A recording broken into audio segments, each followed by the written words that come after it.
So, there's this video making the rounds, and it's making a really urgent case for a bill called the Save America Act. In this explainer, we're going to break down exactly what that video argues, the evidence it points to, and its pretty direct call to action, all slide by slide. All right, so the video kicks things off with a title that's, well, pretty intense. It's a direct quote, and they even add, "This is not clickbait." It's their way of telling you that, in their view, the stakes could not possibly be any higher. This feeling, this sense of urgency, is really the emotional core of the whole argument we're about to dive into. Okay, so what is this bill that's causing all the fuss? As the source material defines it, the SAVE Act is a proposal to make it a rule that you have to show documentary proof, actual papers, that you're a U.S. citizen just to register to vote in a federal election. That's the main idea at the heart of this whole thing. So the way the video lays out its case is pretty straightforward, kind of like a roadmap. First, we're going to look at what they say the stakes are. Then we'll get into their main arguments for the act itself. After that, we'll see who they're blaming for blocking it. And finally, we'll cover the direct call to action they have for their viewers. First up, the stakes. And according to the source, they are incredibly high. The argument isn't just that this bill is a good idea. No, they claim that failing to pass it is basically an existential threat to the country, arguing that, and I'm quoting here, "everything we've worked for will be all for naught." Now, this is where it gets really interesting. The source actually visualizes this threat as a kind of domino effect, which they call the cycle of failure.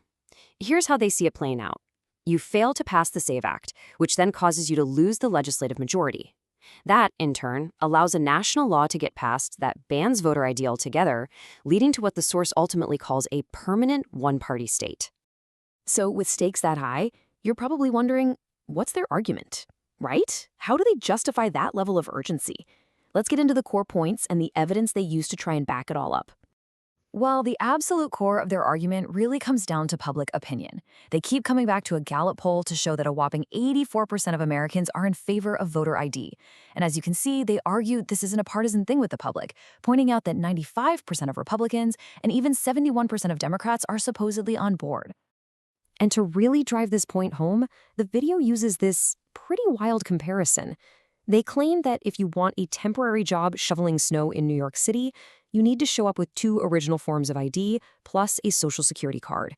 They then put that right next to the lack of a federal ID requirement to vote, framing it as an inconsistency that just doesn't make common sense. Then they bring up this quote from Senator Chuck Schumer, who was arguing against the bill. Now, the person who made the video sees this as, well, a slip-up.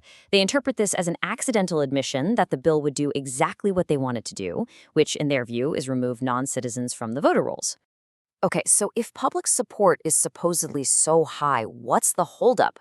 Why hasn't this bill passed? That question leads us right into the next part of their argument, the roadblock. And here, they start placing blame on folks in both political parties. So the video points to one side of the opposition, saying it comes from political figures who argue that requiring an ID is discriminatory. They use phrases you might have heard, like calling it racist or Jim Crow 2.0. The source just flat out dismisses these arguments, claiming they're totally out of touch with what the public, including most Democratic voters, actually wants. But, and this is a really crucial twist in their argument, the video's host doesn't just point fingers at the opposition party.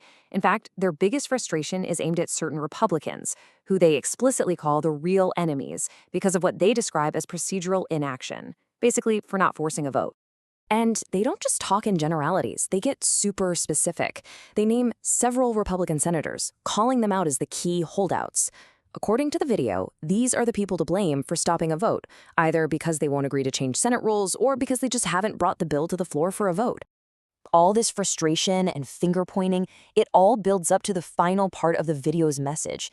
See, they don't just lay out a problem, they offer a very specific solution for their viewers. This is their big call to action. So you've got this problem, this roadblock. What does the source say you can actually do about it? Well, their proposed solution is all about direct pressure, led by regular citizens. And they lay out a very clear 4-step plan. The video tells viewers to 1. Take a screenshot of the senators they named. 2. Go find their official contact info. 3. Call and email their offices over and over again. And 4. Make one specific demand. End what they call the silent filibuster and hold a vote on the SAVE Act. And what's the justification for all this? Well, it all circles back to this one number, 84%. The core message here is that a small group of politicians is using procedural rules to block a law that, they argue, a huge bipartisan majority of the American people really wants. So, to put it all together, the source video lays out this chain reaction, right? They're saying a hugely popular bill is being blocked by just a few key politicians, and this situation could destroy the fairness of elections for good. The video leaves its audience with this huge, urgent question just hanging in the air, framing this moment as the last chance, a critical turning point for the country. And what happens next is up in the air.